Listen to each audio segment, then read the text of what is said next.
Hola, hoy les voy a hablar sobre la metacognición. Primeramente, ¿qué es la metacognición? Bueno, es la capacidad de pensar sobre nuestra propia forma de pensar y aprender. Es decir, nos permite estar conscientes de cómo procesamos la información, cómo resolvemos problemas, qué estrategias utilizamos y además implica planificar tareas, revisar si la estamos haciendo correctamente, ver qué errores estamos cometiendo y intervenir y ver qué solución le damos, ¿no?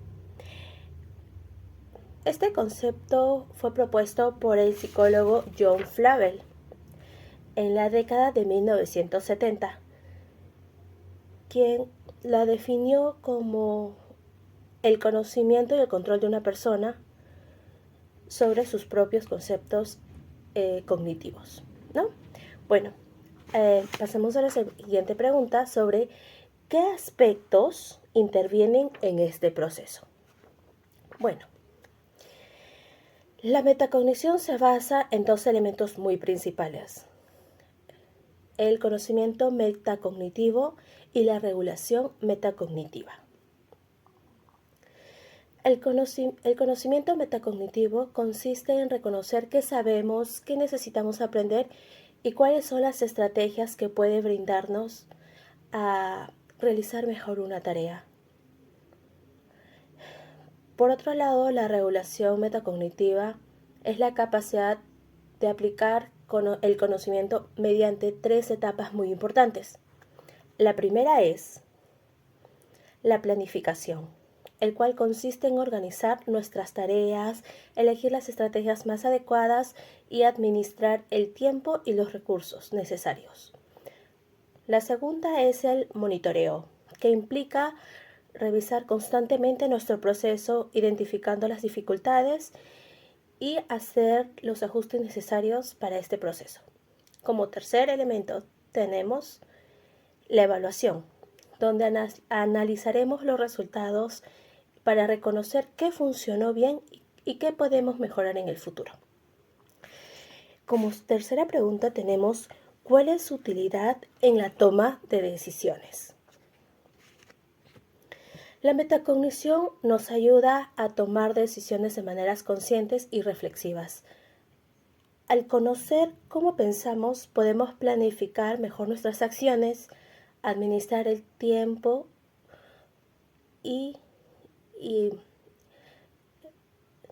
también nos permite evaluar si la estrategia que estamos utilizando está dando buenos resultados, y si no es así, podemos cambiarla con una más adecuada. De esta manera evitamos cometer errores y mejoramos nuestra capacidad de resolver problemas. Muchas gracias. Buenos días, profesora. Hoy le voy a explicar los procesos cognitivos, el pensamiento y el lenguaje, sus fundamentos, la relación que existe entre ellos y algunas dificultades que pueden presentarse en el aula.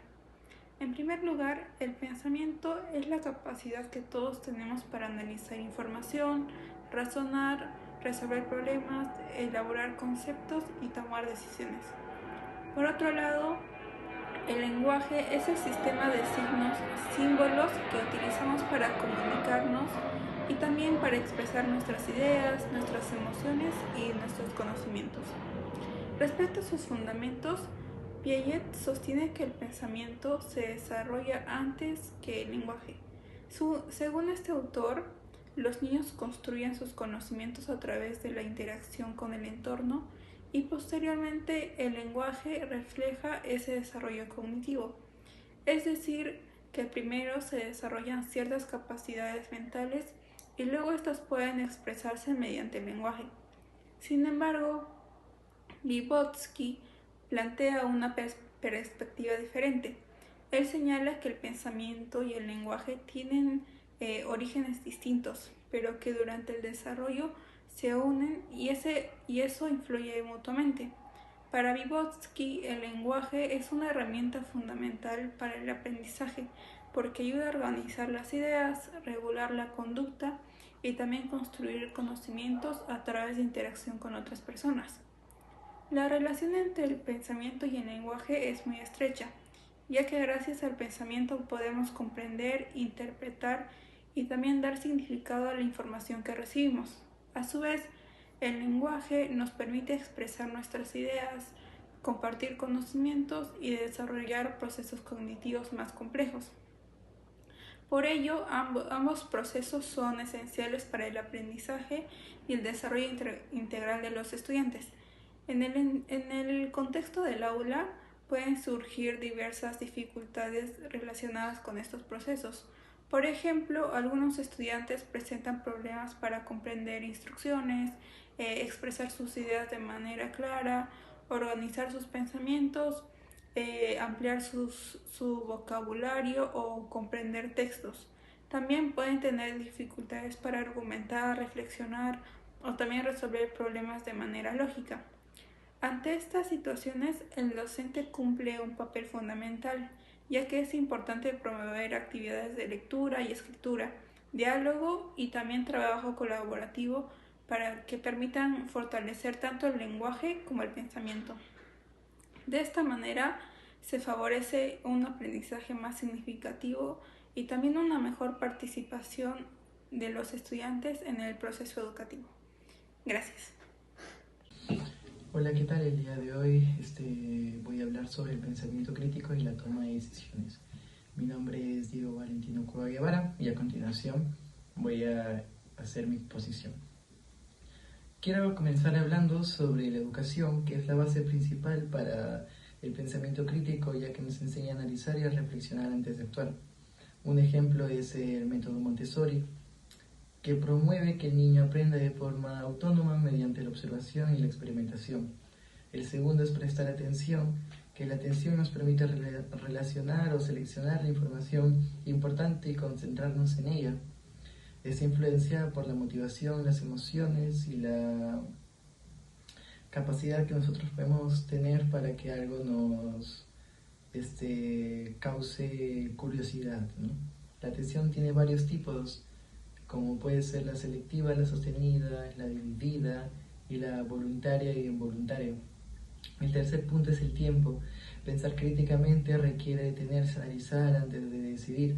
Tomar decisiones apresuradas suele llevar a errores, mientras que reflexionar permite elegir de forma más consciente lo que uno puede decir o hacer. El cuarto punto es la teoría del pastel de bizcocho, que muestra cómo muchas personas prefieren las soluciones rápidas en lugar de desarrollar sus propias capacidades. Esto también se puede observar con la inteligencia artificial y las redes sociales, que pueden disminuir el esfuerzo personal si se usan sin criterio. El quinto punto que quiero mencionar es el pensamiento crítico, que consiste en analizar la información, cuestionarla y formar una opinión propia para evitar guiarnos de comentarios distintos o de información distinta sin tener algo que sea una base individual de nosotros mismos. Asimismo, quiero hablar sobre el problema de identidad, donde se menciona en el mito de Narciso, donde muchas personas buscan la aprobación de los demás, por ejemplo, lo que sería hoy en las redes sociales, lo que puede afectar su identidad y la manera en la que se toman decisiones. Asimismo, el séptimo punto es lo real y lo virtual. El pensamiento crítico aquí nos ayuda a diferenciar la realidad de lo que se muestra en Internet.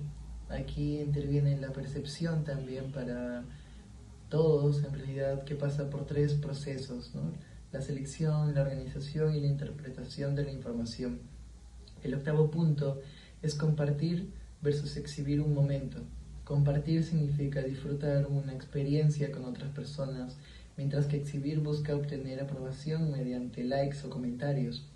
El noveno punto, ya para finalizar, habla sobre la higiene mental preventiva, que busca mantener una buena salud mental evitando la dependencia tecnológica y emocional. Y aquí quiero mencionar tres conceptos, que sería la drogodependencia emocional, que depende de la aprobación de otras personas. También quiero hablar sobre la neofilia, que consiste en buscar estímulos para cambiar la manera en la que podemos nosotros estar. Un ejemplo puede ser cuando entramos a TikTok y solemos cambiar repetidamente de videos, ¿no? Luego está el síndrome de abstinencia moderno, que sería sentirse aburrido, incómodo al no tener un aparato tecnológico que nos divierta, por así decirlo, o nos haga hacer sentir más productivos en nuestro día a día. Finalmente quiero hablar sobre el protopensamiento, que es el inicio del pensamiento crítico, que se basa en el asombro, la curiosidad y el cuestionamiento, ¿no? Que consiste en hacer preguntas, profundizar la realidad y no conformarse en el primer concepto que una persona puede ver. Asimismo, en conclusión, el pensamiento crítico nos ayuda a analizar la información, tomar decisiones, fortalecer una identidad y utilizar la tecnología de manera responsable, desarrollando una actitud más reflexiva en nuestra vida diaria y cotidiana. Muchas gracias. Buenos días. Durante mucho tiempo se pensó que razón y emoción eran fuerzas opuestas, una ordenada y confiable y la otra impulsiva y peligrosa. Hoy quiero mostrarles que en realidad ocurre justo lo contrario. No tomamos buenas decisiones y tampoco creemos nada valioso. Si dejamos la emoción fuera del proceso, para poder explicarles esto me apoyé de dos autores. Primero, de Paul Ekman, quien demostró que existe un grupo de emociones básicas: alegría, tristeza, miedo, ira, sorpresa, asco, que son universales e innatas, pero no son ruido. En lo psicológico, cumplen una función adaptativa porque orientan nuestra atención y nos preparan para actuar, antes incluso de que razonemos conscientemente. Segundo, Antonio Damasio. Con su hipótesis de los marcadores somáticos, él descubrió que cada experiencia queda asociada a una señal emocional en el cuerpo y que en señal actúa casi como una brújula inconsciente que nos ayuda a decidir. Estudió pacientes con daño en la corteza prefrontal que podían razonar perfectamente para que él pueda pero al momento de perder el acceso a sus emociones quedaban paralizados frente a decisiones simples de la vida cotidiana. La conclusión en Damasio es clara: sin emociones no hay un juicio. Ahora, bien, ese mismo principio aparece en la lectura del curso sobre la realidad. El modelo componencial de Alfonso Bellur incluso un componente afectivo personal como uno de los tres pilares de la creatividad, junto con el conocimiento y las habilidades cognitivas. Y el modelo de la inteligencia emocional de Coleman, obviamente, lo confirman. Las personas más creativas no son las que sienten menos, sino que son más conscientes de lo que sienten y saben canalizar esas emociones. El miedo, la ira, incluso los celos de forma constructiva, como escribiendo, bailando, dibujando, ¿no? Para que se distraigan. Por eso digo que integrar los estados afectivos potencia la creatividad, pero gestionarlos mal lo limita si reprimimos la emoción y podemos ser esa fuente de energía e información que Damián nos describe, y el pensamiento se vuelve lógico, pero pobre, incapaz de arriesgarse, y si no entregamos ciegamente a la emoción sin ninguna mediación de reflexión, ocurre lo mismo que un clima de presión tóxica. Se bloquea y empieza a haber riesgos, generando ideas. Una técnica del curso, por ejemplo, una técnica del curso ilustra muy bien ese equilibrio, que son los 6 sombreros para pensar de Edward de Bono, que reservan un sombrero rojo, exclusivo para expresar emociones sin necesidad de justificarlos, y se resume en mi idea central. La emoción no compite con la razón ni con la creatividad, sino que es una condición de posibilidad de decidir bien y crear algo original. Son, en el fondo, el mismo acto de escuchar los sentimientos y usarlos con conciencia a nuestro favor. Muchas gracias.